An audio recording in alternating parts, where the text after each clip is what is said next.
Circus of the Stars won't be seen tonight, so we can bring you a very special episode of The Gen X Files. Welcome to The Gen X Files. I'm Jim. I'm Adam. And today's show is all about 3 o'clock, 3 o'clock high. Right at 3 o'clock. Meow, meow, meow. So was that your Tangerine Dream soundtrack? Yes. that was amazing. That was great. Version of Fistful of Dollars. Nice. Oh, yeah, there you go. Thank you. That's what it was. I knew it sounded familiar. Yeah. I haven't seen that in a long time. I need to watch that again. Yeah. Take yourself back to 1987. March 29th, the World Wrestling Federation, which later became World Wrestling Entertainment, produces WrestleMania 3 for from the Pontiac Silverdome in Pontiac, Michigan. The event is particularly notable for the record attendance of 93,173 people, the largest recorded audience for a live indoor sporting event in North America until 2010, when there was an NBA All-Star game and nobody cares. Yeah, I mean, that was a lot of people. That was back with like Hulk Hogan and that was back in the Andre heyday, the Giant, Ultimate Warrior, and April 19th, The Simpsons cartoon first appears as a series of shorts on the Tracy Ullman Show. Woo-hoo! Yeah, and still running today. Yeah, and still great. All you naysayers, you people that don't watch it. I've seen every episode of The Simpsons, and it is still the funniest show on TV. Prove me wrong. I have missed a couple seasons, but I have access to all of them, and I think I'm going to do what you did a few years ago and watch all of them straight through. Yeah, well, see you in 2036. May 27th, a crowd of 800,000 plus packed shoulder to shoulder onto the Golden Gate Bridge and its approaches for its 50th anniversary celebration. It abruptly collapsed, killing all 800,000 plus. It was sad day, May 27th. October 9th, 3 o'clock high opens in 849 theaters nationwide on October 9th. And earned $1.5 million its opening weekend.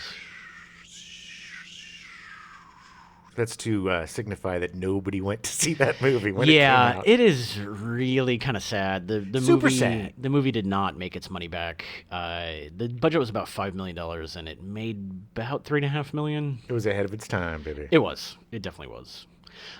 So the origins of 3 O'Clock High, it started with the high school experiences of Richard Christian Matheson and Tom Shalazi.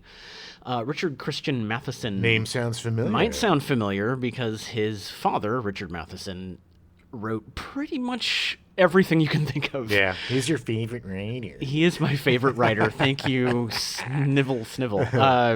He wrote I Am Legend. He wrote the Attack of the 50-Foot Woman. He wrote The House on Haunted Hill. The Sultry Bell of Magical Realm. He had such a long career that in the last 10 years of his life, no one knows this, he just wrote Westerns. Yeah, well. Because he could. He also helped create Twilight Zone. He was one of the early Twilight Zone writers. Yes. But Richard Christian Matheson has had quite a career himself. The two, Tom Shalazi and Richard Christian Matheson, actually wrote together quite a bit for the first 20 years of their writing careers. They were just writing partners. Yeah. They wrote an episode of Three's Company. Knock on my door. Yeah. Wrote 3 episodes of The Incredible Hulk. Okay. One of the greatest shows ever. Yes. I have an idea. Okay, here you go, Hollywood. This is a freebie. This is a freebie from me. You do a Hulk movie. You cast Matt Damon as Bruce Banner, and when he turns into the Hulk, he's John Cena in green makeup. Yeah. We do old Freegno. We do the Freegno. I'll get Kevin Feige on the phone and see if you can. Man. Yeah, it's genius. Matt Damon would be great as Bruce Banner. Yeah, and John Cena looks like a hulked out Matt Damon. Does. You wouldn't even. All you had to do is spray paint him green and put him in some purple ripped up pants. You're welcome, Hollywood. Blockbuster. They also wrote 3 episodes of Hardcastle and McCormick. Good. Hey, great with show. Our old pal from Cujo. Yes. His name I don't recall at the moment. But the big thing, the big break they got was that they kind of shepherded the A-Team. They wrote 23 episodes of the A-Team. I pity the fool who don't like the A-Team. Yeah. You know that B.A. Baracus did not like to fly. They always had to trick him. It's true. You'd think That after is like true. 23 tricks to get on a plane or a helicopter, he'd be wise. Oh, hey, how'd you get me on this plane? He just wakes up and he's like, I'm flying again. Yeah. Oh, BA. We'll eventually. We're eventually going to do episodes about all these things. Yes, yes, they will be covered. Yeah, so he went on to do Loose Cannons. Right, with, which he wrote with his father, Richard Matheson, and Bob Clark. it's a fun one. It's Dan Aykroyd plays this cop that has, I think, DOD, or he has multiple personality disorder. Oh, yeah, He has some trauma or something. And Gene Hackman's his partner. Yeah. And they got to... And so, it was a showcase for Aykroyd to do all of his wacky characters and stuff. And for, Gene Hackman Gene to just Hackman be just- mad all the time. But Angry. But it wasn't a great movie, but it was an interesting movie. Yeah. The reason is because I love Bob Clark. He did the original Black Christmas, which was a fantastic movie. Oh, yeah. And the Christmas Story. He did both of Yes. those. Two very diametrically different movies. You will shoot your eye out. But he directed Loose Cannons, and I love Bob Clark, so I had to mention him. Well, why don't you marry him? I don't think I can. I think he's dead. Well, I think actually him and his son died in a car accident. according to a certain show on A&E, you can marry a ghost. So don't give up hope, baby. After he did Loose Cannons, he actually went on to do a bunch of Stephen King work. He helped shepherd in Nightmares and Dreamscapes, the anthology on TNT, and he wrote Big Driver, the TV movie, which was pretty good. It was. That was a good story. It's a story about a woman who is assaulted by Yes. a man and then decides to go find him. And he's the big driver. He has this big truck, and she's looking for the truck. Yeah, the story, the way that King wrote the story, and her after he kind of discards her in the ditch, is some of the most harrowing, heartbreaking. Oh, yeah. It's just so good. Read it. Yeah, it's so good. Matheson loved the idea of structuring 3 O'Clock High around the 6 class periods. That was kind of his thing, was hey, it'll be easy to structure because, it's essentially this happens right at the beginning, and then we can figure out ways of essentially making 6 little mini stories. Well, yeah. I mean, it's a good roadmap to progress the story. Right. The original script was actually called After School and was more of a John Hughes style comedy. Yeah. It sounds like after school special.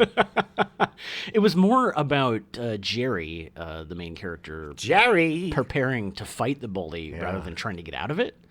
And it was actually the director who came in and said, "No, let's make him try to weasel his way out and do more whatever he interesting, can." yeah. Seeing a good kid go bad. The director was actually heavily influenced by Martin Scorsese's After Hours from 1985. Oh, 100%. Great movie. And it really honestly is kind of, I wouldn't say a ripoff, No, but it not at follows all. in the spirit. It has that feel. I don't think it's anything like it. I mean, it's just After Hours is Griffin Dunn's, through the rabbit hole in Soho, New York. Yeah. Meeting all It's these a great crazy movie. characters and going through this amazing adventure. But it does have that same kind of uncomfortable feel to it. Yeah. Very dark. And It's got a Scorsese feel. Yeah, totally. Scorsese. That director was Phil Joannou, who your name might not sound familiar, but during his career, he directed the documentary Rattle and Hum. Sure. And a lot of you probably have been pronouncing it Phil Joannou, as I have been for the last 40 years. Yeah. Not knowing that it was Joannou. Yeah, I think it was kind of a English bastardization of the Joannou. I'm Philly Joannou. He directed a bunch of videos for U2. The thing I know him from was he did the Punisher short Dirty Laundry with Tom Jane, which was by far the best Punisher thing that they've put on. Maybe the Netflix show, but even then, I didn't see that. Not a big fan really? of the lead. Yeah, he's kind of annoying. But he also did a movie called The Veil, which is on Netflix right now, a horror movie that supposedly is pretty good. Yeah, it's about this veil that every bride who puts this veil on sees her husband for who he really is, like a dirty, smelly, complainy baby. And so all these brides just, when they put the veil on, they grab the knife that you use to cut the cake and just stabbing. Okay. It was written by Robert Ben Garant from The State, of all people. Yes, that's why it's so funny. And it was originally supposed to be a found footage movie, and they changed it. But it was... Thank God. I'm done with those. Yeah, oh, no, 100%. I was done with those 8 years ago. So Phil Joannou studied film at USC. He actually started at UCLA, getting his undergrad in theater, and then he went to USC to study film. His award-winning short film, Last Chance Dance, caught the eye of Steven Spielberg because apparently Spielberg would just hang out at USC and watch student films and. Well, a lot of people sent him their student films. No, I know. I just like to think of the Brett idea of him Ratner, sulking in that's the how he got corner. his- Yep. Yeah, I mean, he's also responsible for Brett Ratner, which I'll Ugh. never forgive Oh, Spielberg God. for that. I have some Brett Ratner stories. Ooh, Ugh. yeah. So Spielberg asked him to direct 2 amazing stories. There was a show called Amazing Stories back in '85. Yes, and guess who starred in the pilot of Amazing Stories? Who? Casey Seismico. Oh, really? Oh, nice. That's interesting. Who plays the lead? In Yes, 3 I think it O'Clock was High? like a World War II bombing. That sounds thing. really familiar. Yeah. I haven't seen. I know I watched it when I Such was a great young, show, but yeah. I haven't seen it in a long time. So he directed 2 of these. One was called Santa '85 and The Doll, and he was only 23 at the time. Like, it's a huge get for him. But The Doll actually won John Lithgow, who starred in an Emmy. One of the 5 Emmys the show won was from something that Phil Joannou directed. Very nice. Yeah. So Spielberg asked him to direct 3 O'Clock High. The script had gotten into Spielberg's hands, and he said, "Hey, this would be a great story for you." I'm guessing because he was 23, Yeah. 24 or whatever. And said, "Hey." Probably looking for something for him to do. This is low risk. It's not a huge budget film. Yeah. It's a great thing for him to cut his teeth on. Yeah, and it definitely like it wouldn't be what it was without Phil Joannou. I think it would be a much different story. Spielberg really connected with the story. According to Richard Christian Matheson in meetings they had, Spielberg had a bully that beat him up a lot when he was in high school and middle school and high school. And the way that he got around that was when he got famous and started making movies, he cast the bully in one of his movies. And his name was Richard Dreyfuss. Hey, Spielberg. Come here. I'm going to give you a knuckle sandwich. Give me your money. The irony of Richard Joannou directing this movie at 24 is that both leads were actually older than They were him. 25, both of them. Yeah. So it was it's an interesting, but at the same time, they're from the same time. They're both Gen X kids. They look young. Yeah. I'm saying his name right. Casey says Sismeko. Sismeko, yeah. Yeah. And Tyson, whose first name Richard Tyson, whose first name I couldn't remember. Great name, Richard Tyson. Yeah. He should have been much bigger star. He was basically Brad Pitt before Brad Pitt. Yeah. He reminded me of, well, Brad Pitt basically reminded me of him. They kind of Yeah. came up at the exact same time. Yeah, that's true. Yeah. They were both kind of the sexy sultry. Wasn't he in a movie called Two Moon Junction? Yeah, something like that. Yeah, that was like the sexy movie with Sherilyn Fenn and. Oh, and, yeah. Do you know who was the second choice for? No, for Jerry rather than Casey. Yeah. It would have made a completely different film. Oh, Kirk Cameron. really? Yes. Oh, And this is back when Kirk Cameron was very famous, but he wouldn't have been. He was too cool for school. It's like, yeah. I mean, I could see him in the part. yeah. I don't know if it would be good. No, But I nothing could see against him Kirk doing it. Cameron. Kirk Cameron was a fun sitcom bad boy. Yeah. He had that kind of boy. He's a sitcom I bad know, boy, I know, like I Fonzie. Yeah, They're yeah. not bad, but that's what it was like back then. He had a few movies. He had that Switcheroo movie with Dudley Moore, Yeah. like Father, like Son. Oh yeah, that's right. That's right. And also, Corey Feldman was considered. Oh really? Yeah. Actually, Feldman would have been good. Still, again, Although he would have to rein himself in a lot. yeah. Yeah. I think they picked the perfect guy because Casey is so understated. Yeah. Yeah. And he is a great silent actor. Just his Yeah. expressions, his movements, just the way he carries himself in that movie Yeah. is just brilliant. It's Richard Tyson's the same way. Oh, yeah. Because by far the best acting I've ever seen Richard Tyson do is at the end of that movie when he drops the money on the Yes. desk and you see just a slight flicker of a smile. Scintilla. Just and then he wanders away, and I was like, Yeah. yes, it was such it a was so good. complex bully character. Yeah. It's not it would be so easy to make him look a big dummy. I'm gonna Right, get you. exactly, I'm gonna exactly. get you. Touch me, I'm gonna get you. But they made him really deep. Yeah. He's in the library reading of Mice and Men. Here's a weird little tidbit, Mm-hmm. little extra for you to tell at your cocktail parties. A couple years later, Casey Zesmiko was in a production of Mice and Men playing George, directed by Gary Sinise of many movies. Many Ransom, movies. Yeah.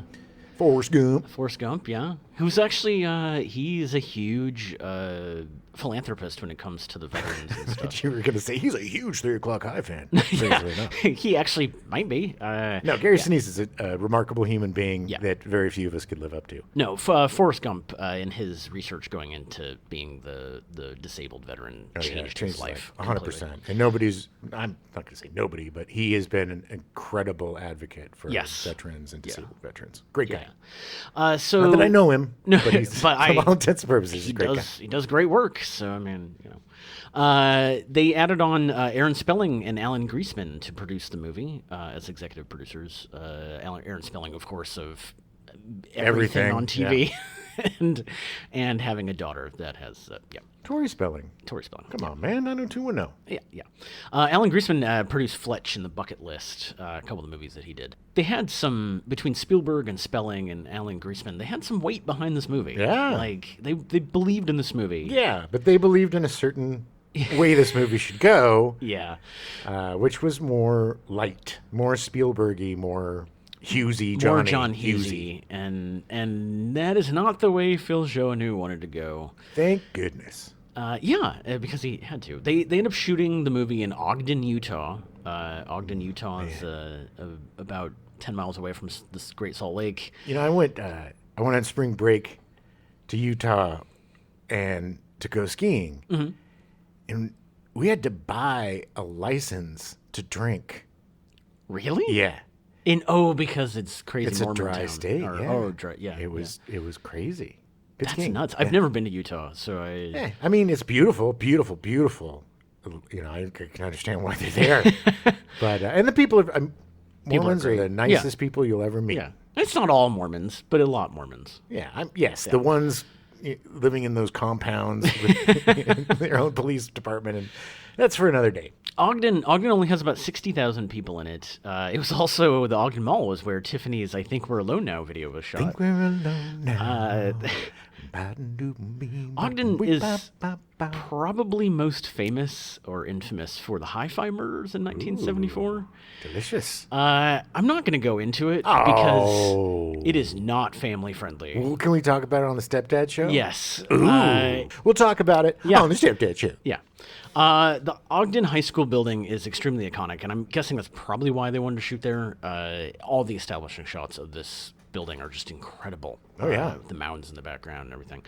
It's a filmmaker's dream. They also shot parts of The Sandlot and Con Air, and it's currently the home of the Kevin Costner show Yellowstone. Yeah, I don't think anybody under 60 has seen that show.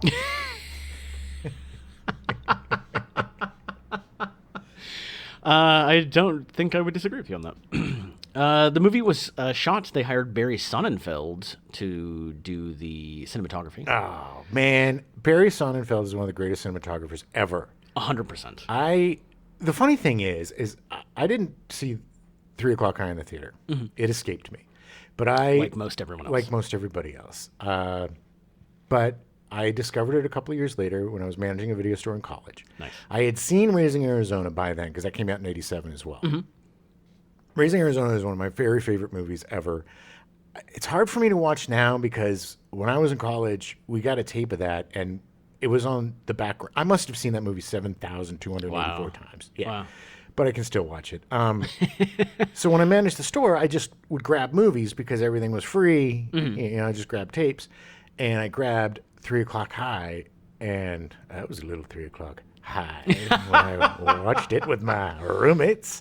But, man, I was immediately, the first shot grabbed me. The first shot of him waking up, the camera going in, then the camera turning with him, and then the turning with the thing. I was like, this is like Raising Arizona. Little did I know, same cinematographer. Greatest movement cinematographer of all time.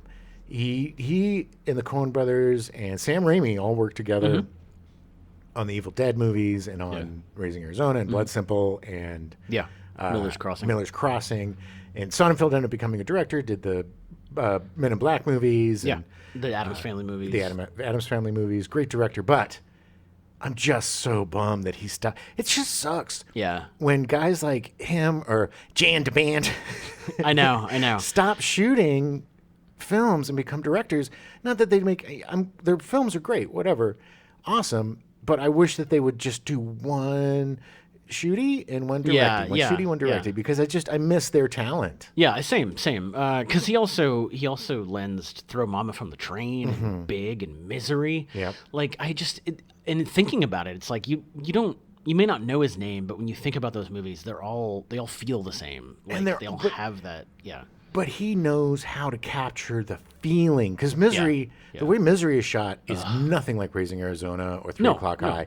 It's very subtle. It's very, it drips with tension. And man, he's just a genius. That's just the only word to describe it. Misery was also in part due to Rob Reiner, who directed it. Sure. Who also directed Stand By Me. Right. Yeah. But you have to have a great lensman, as you say, a great cinematographer to shoot your film. It doesn't matter what your vision is. If the guy can't put the camera in the right place and pull that focus, right, you're screwed. Yeah, that was also one of my favorite shots in 3 O'Clock High, was the moment when he touches Buddy.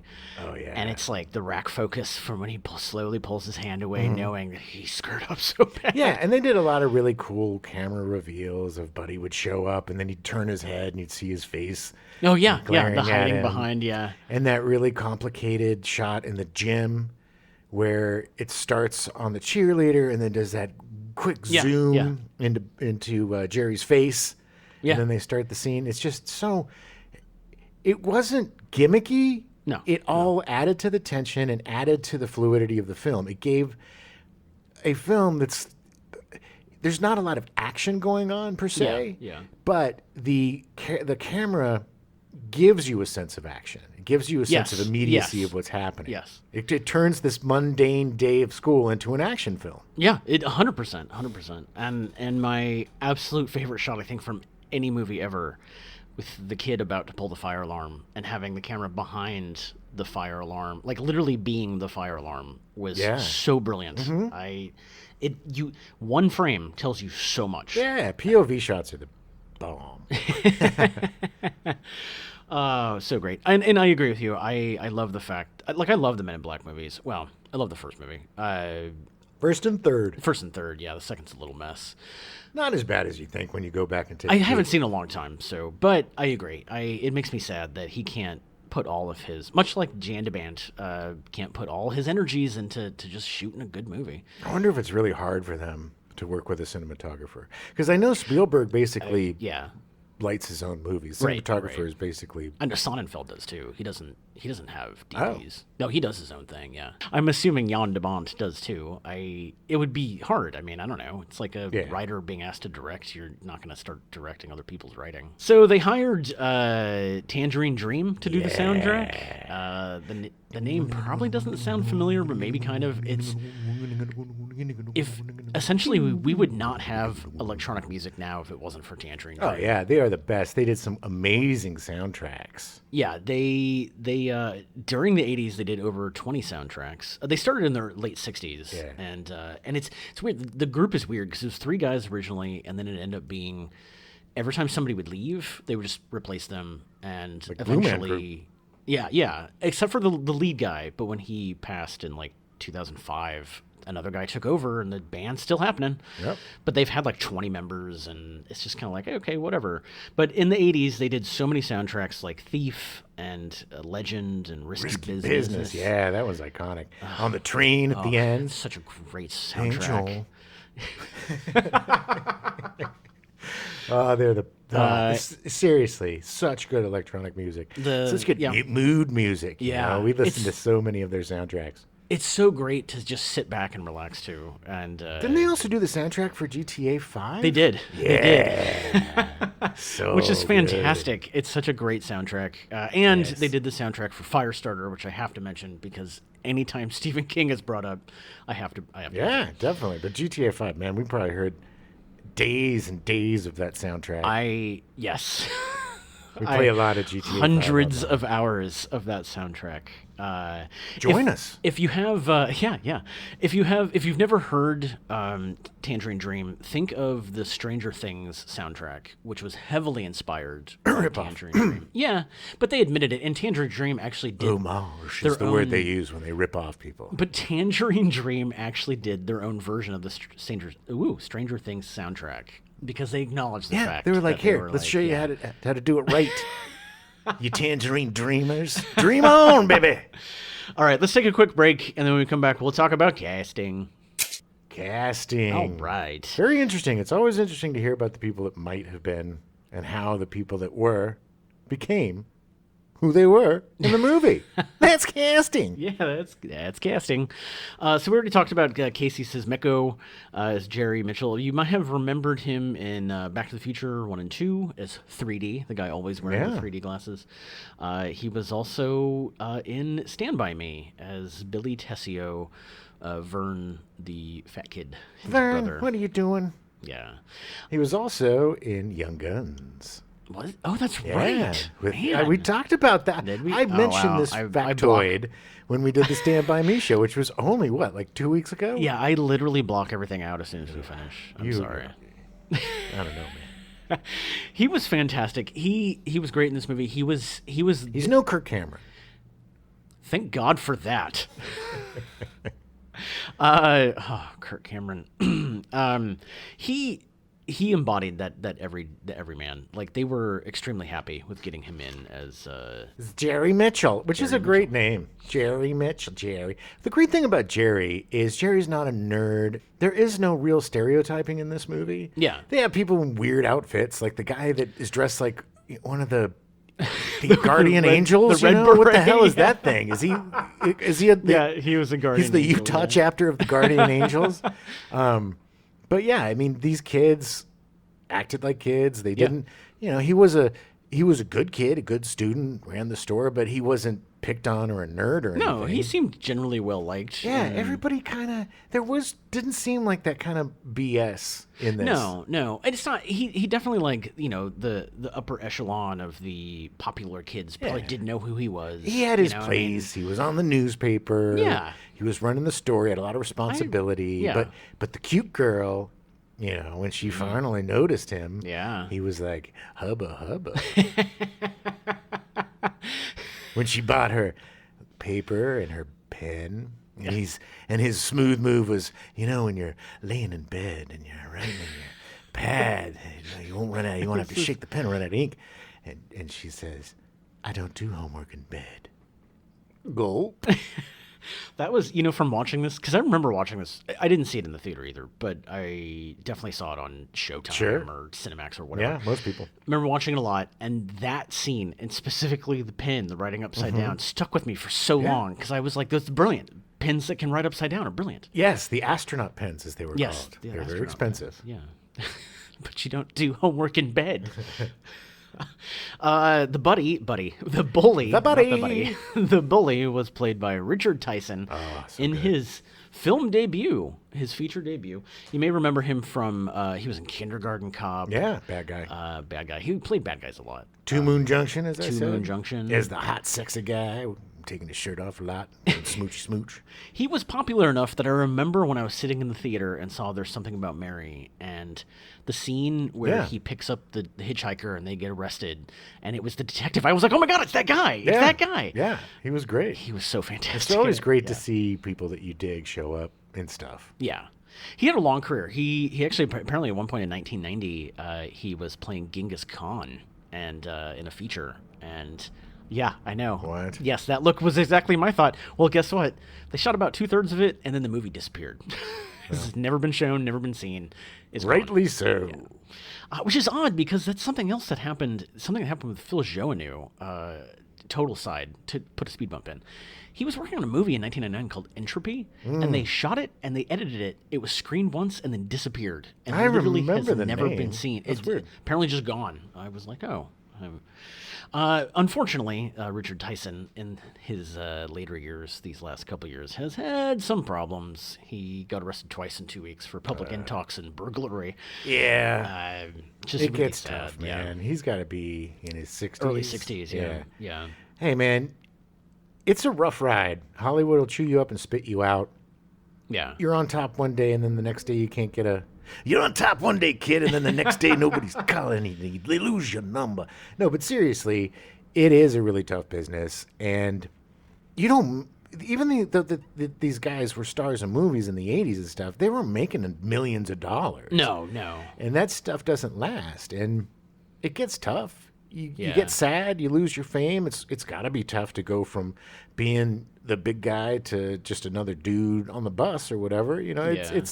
it's a tough run. It just makes me sad. 'Cause Sure. It's I Richard Tyson's amazing. Yeah. And, he should still be working. He should still be doing something. He's a good age to play police captain. Yeah. or- He needs to shift into his third act. Yeah, there's so much room for him too, with so much streaming stuff and so many He's different. so good. Yeah. He's so good. Well, who knows, man? Maybe this will shake it up and he'll get on track, and we'll hope see him so. in I something hope on Netflix.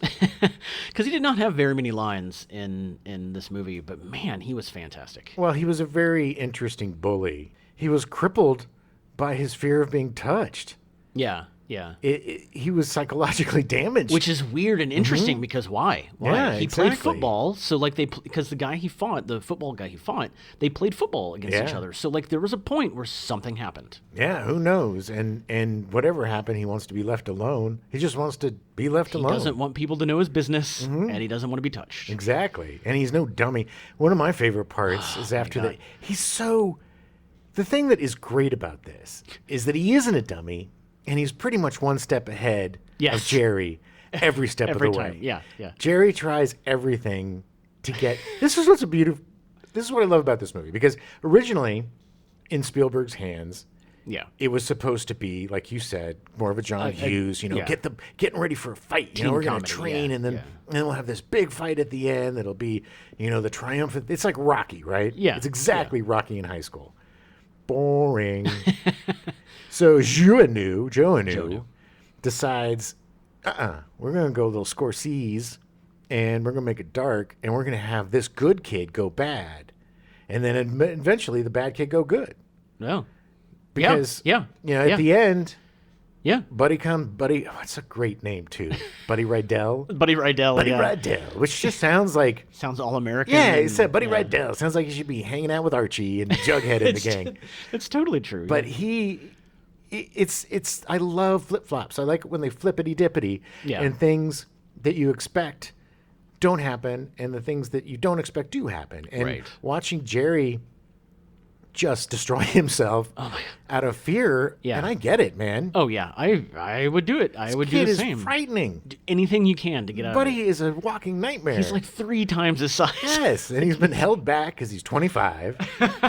And all these stories about stabbing and jabbing and jibbing. Breaking somebody's neck. Yeah, but he finds the blade, puts it in the car, screws up the engine. Yeah. Every step of the way, he's ahead.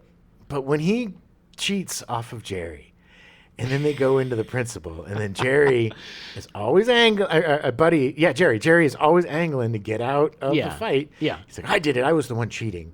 And he's like, all right, sir. All right, Jerry. If Buddy can do these 2 equations, then I'll know you're not lying. And so Buddy gets up there and blocking it, and you think he's gonna draw a dick or something. Yeah, That's what I yeah. was thinking. He's gonna draw like a dick, Or he's writing or a F you, hand, or- flipping you yeah. off, flipping the bird. But he does the work perfectly, and just looks at Jerry. He's like, you son of a bitch. I'm always one step ahead of you, boy, and we're fighting. And when he comes up to him, Yeah. he's like, hey man, I thought we were kind of like a team back there, and blah blah blah. Trying Jerry. to make it best Yeah. friends. And trying to make the enemies Yeah, become friends. exactly, which is my favorite thing. Yeah. But I didn't want it in this. No, I didn't no. want my favorite thing in this. That's how great this movie is. Jerry, you just don't get it. There is nothing you can say or do that is going to stop me from beating you to death. It's Yeah. stuck. You can't stop this fight. Unless you have $350. Exactly, because everybody can be paid off. Everybody's got a He's like, price. Whatever. Yeah. $350 was his price. But the disdain on his face Oh yeah, when he yeah. takes that That's, money. again, Oh, Richard Tyson and the acting, and Yeah, like it's just- it's like he's disappointed in him. Shame, yeah, 100%. It's like, to the dude. point where Jerry changes his mind. He's got to do the fight he because has to, the yeah. feeling of shame. Because he's like, you didn't even try. Yeah, yeah. Oh my God, it's so brilliant, so brilliant. You are the biggest poo that I've ever dealt with. Just, oh man, it's so good, so good. Sometimes you need a reminder to be who you always were. Right. And the great thing is, and then the fight, man, the fight. So he makes his choice. I want my money back. Non-refundable. Yeah. We're going to have that fight. So he's I'm gonna determined. get that Jerry's money back, determined, yeah. It's not even about the money anymore. No. It's just about, I got to do this. This is a rite of passage, man. Yeah. You He's might gotta kick face my battle. ass. Yeah. But I'm gonna try. I'm going to do what I can because I can't live with myself. Right. If for the rest of his life, it would be eating him alive. Oh yeah. In yeah. the 80s, now people don't fight because it's stupid. But back then, man, it would eat him alive. He'd be this balding, chubby guy at the bar, divorced, kids hate him, and he's just like, if I just want to fight buddy right now, man, everything would have been different. And then Jim Belushi shows up and says, as Mr. Destiny and says, I can change your life forever. And that's another 80s movie. But anyway, seriously, I just love the fact that he makes that choice, right? And then the fight. Yeah. Oh, baby. So it's such a build-up to this fight. And the crowd shots and the crane shots. Yeah. And just the movement. And it's so crazy. And So many kids. And those were all local high school Oh, kids. yeah.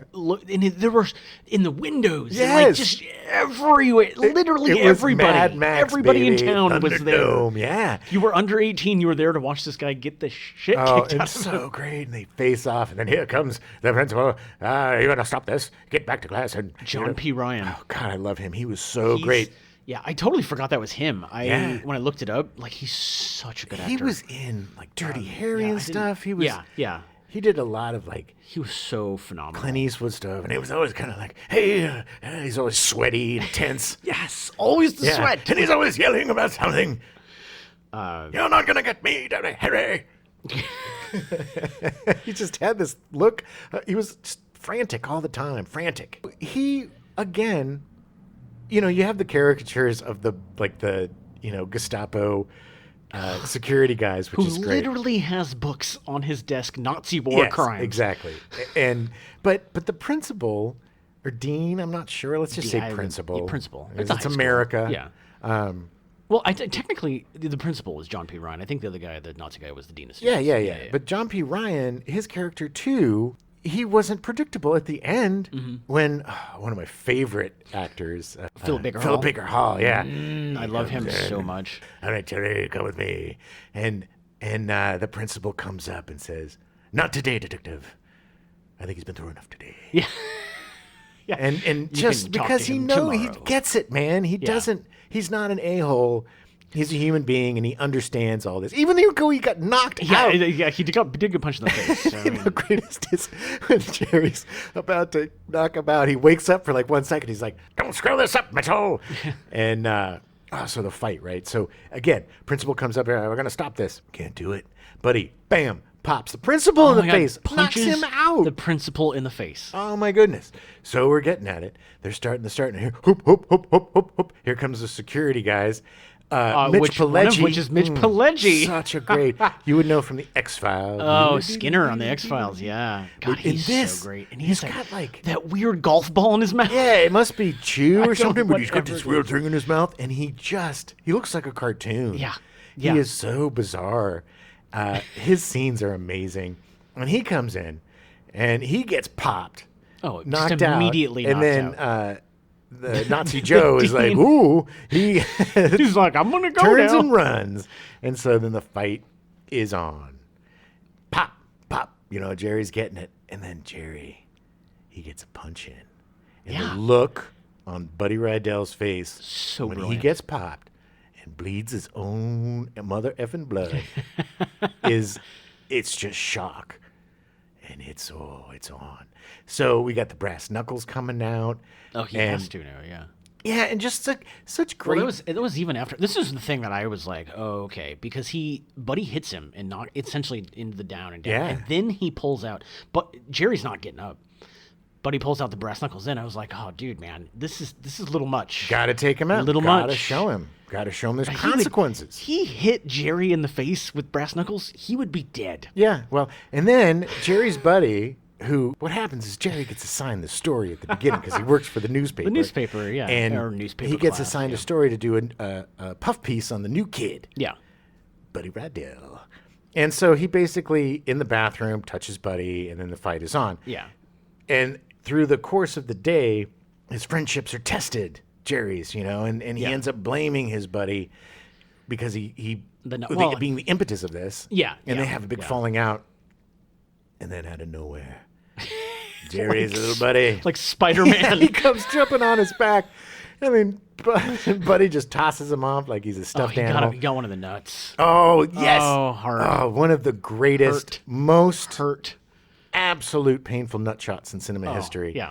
It just, But he took it. He took it, man. Because he knew it would help Jerry. but he never was able to father children after that. He was the guy in the bar. Like, I actually- shouldn't have done. Damn it. Look at my buddy.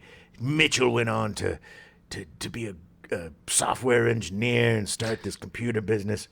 I never could have kids because my nuts got smashed by Buddy Radell. Oh, damn. Give me another scotch.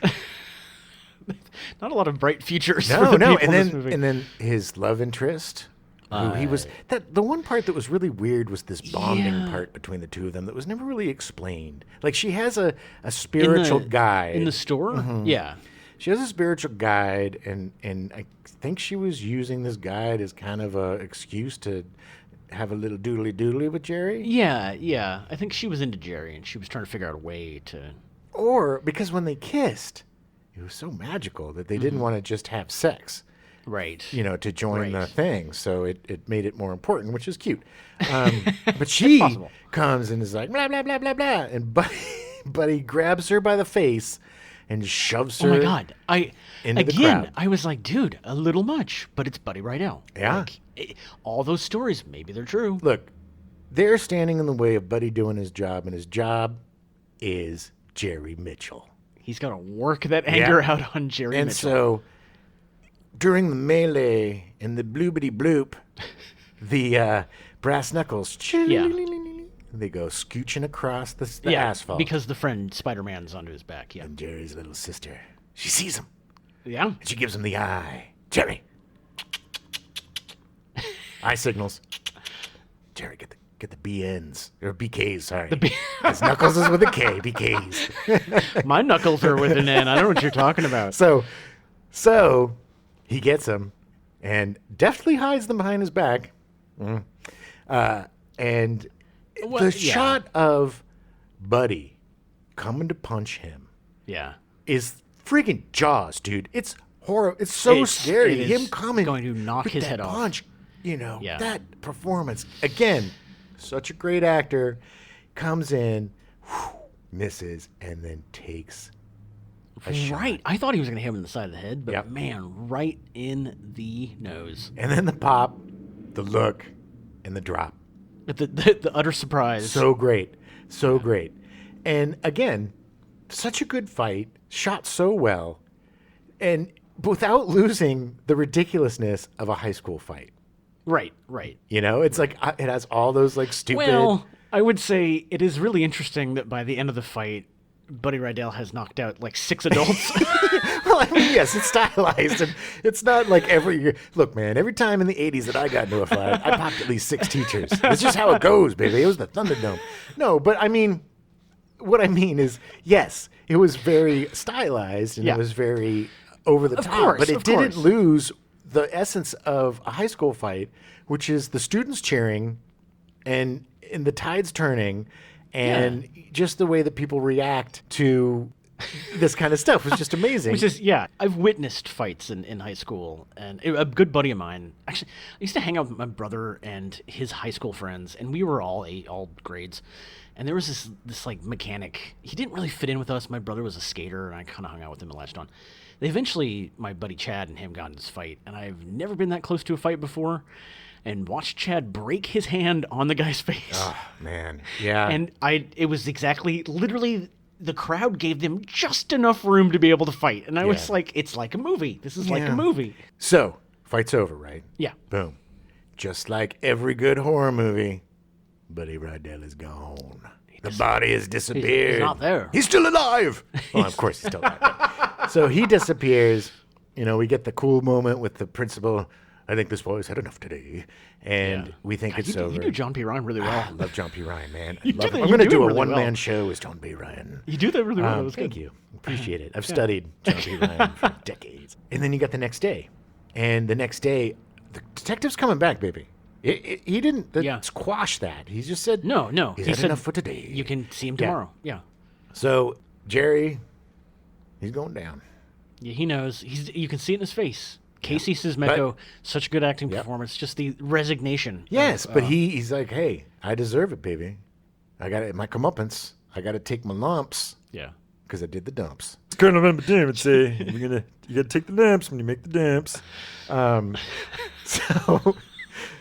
So then the kids, this is what I love about these movies, because the kids were cool, man. They weren't jerks. Yeah, no. They weren't jerks. They come in and he's like, hey, great job yesterday, Jerry. I need just one piece of paper. That's $1, right, Jerry? And Jerry's like, no, wait a minute. And then everybody's just giving him money and trying to, because they know. They're just like, hey, Jerry, you did it, baby. You stood up for all of us when you stood up to Buddy. Yeah. And he David slayed Goliath. yes. And so he's getting all this money, and then the kids part. Oh, And yeah. in steps Buddy Rydell. He's literally a head taller than everyone. Bruised, pissed, Black eye. wearing the same exact clothes as he was yesterday. Probably stinks. A little stinky. He comes walking up, fist clenched, shaking, getting up right into Jerry's face. I'm gonna punch you, Jerry, for what you did to me. And then he opens up that fist, and out trumps a wet, crumpled chunk of money, the $350 that he gave. And like Adam said, one of the most amazing looks I've ever seen in cinema. That tiny So brilliant. 0.0000001% of a smile Just enough. that Buddy Rydell gives, which he's never given to anybody before. You know that was like the hardest Yes. thing that ever happened to him was that He clink. does not give respect easily. So then my favorite thing comes true in the end. Enemies are going to become buddies. Because in my sequel called, 4 o'clock high? well, I was going to, yes. Okay, let's do 4 o'clock. What were you going to say? What were you gonna say? In my sequel, 3 o'clock higher,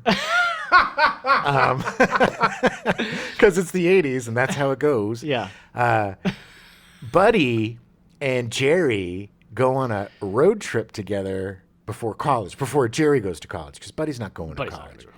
Or so you think. Oh. Because during this road trip, Jerry convinces him to come to college with him because he's so smart. He's kind of like a Goodwill Hunting kind of guy. Yeah, I was just going to say. Super it's smart. like Matt So, they have adventures, and there's some conflict between them, and there's another fight. Yeah. And this time, Jerry loses because he should have lost, because Jerry is the bully at this point. Oh, there you go. Yeah. So they separate, and they're in like Guam or someplace on their road trip. They drove to Guam. They drove to Utah. Guam. From Ogden, Utah to Guam. And so then Buddy gets kidnapped by Guam revolutionaries. Wow. The Guamerts. The Guamlins. The Guamlins is what they call themselves. Can we change it from Guam to something else? No, it's the Guamlins. Hey, man, it's the 80s. It was very tumultuous in Guam. He gets kidnapped by Was it? Yes. I was there, baby. I was there. I know the... You were the leader of the Guamets. I led the Guamlins. The Guamlins. Oh, sorry. The Guamets was a different revolutionary Yes. group. Yeah. That was from the 50s. Keep up. Sorry. Okay. So, Buddy Rydell, captured by the Guamlins. Jerry has to go with their monkey friend that they made in their adventures and the love interest. And they have to go rescue him from the Guamlins, which they do. And not only that, but they end the revolution and save Guam and make it into a democracy with McDonald's and stuff. And then they decide that they're not going to go to college. They're going to stay and be the leaders of Guam with their monkey buddy and their love interests. And you find out through the course, Buddy's gay. Oh, right. Yeah. Yeah. And That brings it back. Yeah. to And he falls in love with the Guamlands revolutionary leader's son, who doesn't really want to do the revolution. He's more about, he wants to make his model trains. That's his passion. I just have one problem with your sequel idea. Okay, just one, but okay. Guam is a U.S. territory and has been since 1948. Okay, not in the 80s. There was this brief time, a very brief time, that you don't remember. Could be totally wrong, when but I'm Guam pretty was sure taken Guam over is. by the Guamlands. Oh, you're right. And then this is how it gets back to I the, do to I the do like United States I do like the buddy being territory. gay part. That's interesting. I mean, he 'cause- does yeah. have some But that's 3 o'clock higher. Although I will say it was interesting in 3 O'clock High how that question was asked twice. You know, when hey, can I talk to you? And both of them were the big Yes. dudes. But as soon as he was like no, they were just like okay.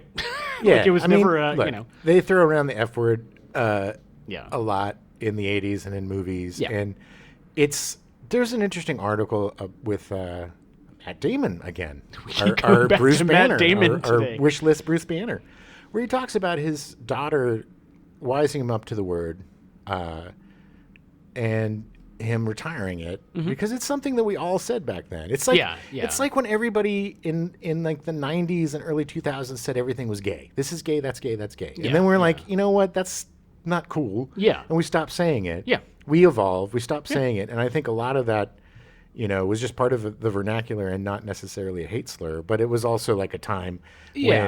when homophobia was insane. Yeah, and it right, was, that right. was, what was fueling all of these young men's yeah. anger and insecurities or whatever. But anyway, yeah, I mean, that's 3 o'clock higher, which, again, Hollywood. Well, here's- Second thing I've gifted you today. Right. I've given you The Hulk with Matt Damon and John Cena, and I have given you 3 o'clock higher, which has to be animated because, or we have to do How are we? de-aging. Puppets? We have to do de-aging on Casey Zismeko, and we're going to revitalize Richard Tyson's career. career. Boom. You're gonna This is- John Travolta Pulp Fiction him. 100%. Wow, okay. Where's Hollywood? Why is Hollywood not here right now? They're knocking. Well, that's good because we are almost out of time. I think it's pretty obvious that we both really love this movie. Oh, such a good movie. It was one of those that I literally would watch like 3 times a week because it was just on TV all the time. Oh. And Here's a little something. I think the statute of limitations has run its course, but sometimes I would steal movies from the video store that I no. managed. And this was one of them because it was another one that we would just pop on in the background at parties and stuff because Yeah. it's just so visually. Yeah. You don't. It's the movie after you see it a few times. You don't have to listen to it to get it because it's mostly quiet anyway. Yeah, yeah. There's so much Yeah. atmosphere and ambience. That's why casting the 2 leads were just incredible because they're both they're good silent actors. exactly. They get so much emotion across with just their face And their eyes. and their eyes. Yeah, And their it's- bodies too. Their body language is Yeah. so, especially Casey Sismeko. His body language is Yeah. so perfect in that movie. And same with Richard too. I mean, even though he hates being touched and all this stuff, and he puts on this armor of I'm a tough guy when he walks and stuff, but there's something underneath that you could tell Yeah. that he's aware that he's being watched. It's making him insecure, and he's Yeah. going the other way to fight that fear and insecurity, which is just so interesting. Yeah. It's kind of funny because Roger Ebert really did not like this movie when it came out, Yeah, a lot of people do. but he really liked Richard Tyson Sure. and the character, and he was like that you needed to make more about this character because he was so interesting. I think this movie got a bad rap because people weren't ready for it because it did defy expectations and it was different from other teen movies. Yeah, It was more of an adult teen movie, but it also, like we talked about with Fast Times at Ridgemont High, even though this movie was very stylized, it still had truth in the center. It still had authenticity in the center of the kids Yeah. in school yeah, and anxieties and the fears and the way they portrayed the adults, where they were kind of, some of them were very stereotypical, like the nurse who was Large Marge, wasn't Yes, she? And- yes, the yeah. nurse, yeah, yeah. They all, the adults didn't matter. They served the purpose as roadblocks, Right. Yeah. Yeah. Except for maybe the English teacher, which is such a great moment with her. And do you know that she says, turn the screw, right? Turn the is her Screw, favorite. Yeah. Have you read that? No. There's a scene in Turn of the Screw where the tutor is kissed by her student. Oh. And so it's interesting. very apt that he does that. Yeah, that's And interesting. when they first screened the film, that was the only scene that she was in, and everybody at the screening was like, "We want to know what happened with the teacher." So they brought her and Casey back to shoot the scene Nice. when she comes in and gives him the gives kiss him at the the end to give it a little closure. Yeah, it's really funny that he was just this kind of like nerdy, semi-nerdy, like photojournal kid. Sure. And by the end of the movie, he's got 3 women wanting him. Well, not only that, at the end of the movie, which is so brilliant, because the movie opens up with this tracking shot, and you hear all these snippets of conversations talking about Buddy Rydell. Oh, I heard that he stabbed his teacher, Yeah. and I heard that he broke this guy's back on the football field, and he hates to be touched. And we're just so brilliant because we're getting all of his backstory Third hand. Yeah. during the credits, so we can get that all out of the way and just be scared of him. And it's a great shot. One of the kids is Lisa Simpson. Yeah, Yardley Smith. Yeah, who was also in it. The head the head cheerleader. Speaking of Stephen King, she was also in Maximum Overdrive, directed by a coked out Stephen King, which we'll definitely do a movie on. But you get that all out of the way, and then it bookended at the end. Yeah. On those credits, is everybody talking about Jerry and And it builds because it goes from it being like, I didn't know who he was, and then it was like, oh, he did this, and then they were Yeah. like, oh my god, I heard that he's utterly evil. it's just, what? It's the legend grows. Yeah. It's like the Such game a of telephone. The legend brilliant grows. writing. Yes. Yeah. And it's perfectly bookended. And I get it's a challenging movie Yeah. because it challenges all your perceptions. The good kid is the it's bad dark. kid. He's Yeah. stealing money. He's planting. It's really dark to the point where Steven Spielberg actually took his name off the movie. Yes, because he said, Phil's Joe I knew. Or Phil, is that how he said? Yeah. Phil's Joe I knew. Where's Karate Kid? What he wanted was Karate Kid. Yeah. Rocky. And Phil was like, That's not this. there is a Karate Kid Yeah, called Karate Kid, Mr. Spielberg. This is 3 o'clock high. Like it or lump it. And he lumped it. He lumped the hell out of He it. lumped it hard And I think that's a mistake. did his It's such a lumping. great movie. and did his dumping. But it has become a really It's big been a cult huge hit. cult classic, yeah. There's so many little touches that I think Yeah. people lost because the movie is different. It just didn't get the support, I think, from the studio. And it just zigged and zagged, and people liked stuff a certain way. There's a reason why there's a billion Avengers movies. Yeah. There's a reason why there's a billion movies that are the same. There's a reason why there's 2 volcano movies that come out every year, and 2 earthquake, Asteroid movies, yeah. Yes, because people just want safe old vanilla ice cream, lick, lick, lick. Yeah. But sometimes you get a crazy flavor, and people are like, this tastes really good. And then other people are like, I don't know, man, this tastes a lot different. There's too many flavors that feel... I don't like fun things. Yeah, but again, I 100% think that this movie was ahead of its time. Visually, story-wise, Yeah. and It can be a little hard to find, but seek it out and give it a watch. it is definitely worth your time. A great, great, great movie.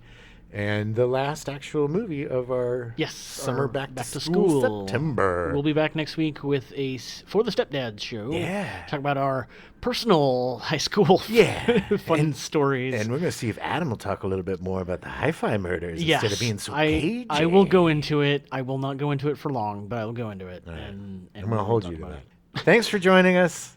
Tune in again next week for something fun. So yeah, take a chance. We'll talk about it at the on the Stepdad show. Take a chance? Take a chance. I don't know why I said that. Take a chance. Take a chance on murder, guys. We now return you to your regularly scheduled programming, Silver Spoons, already in progress.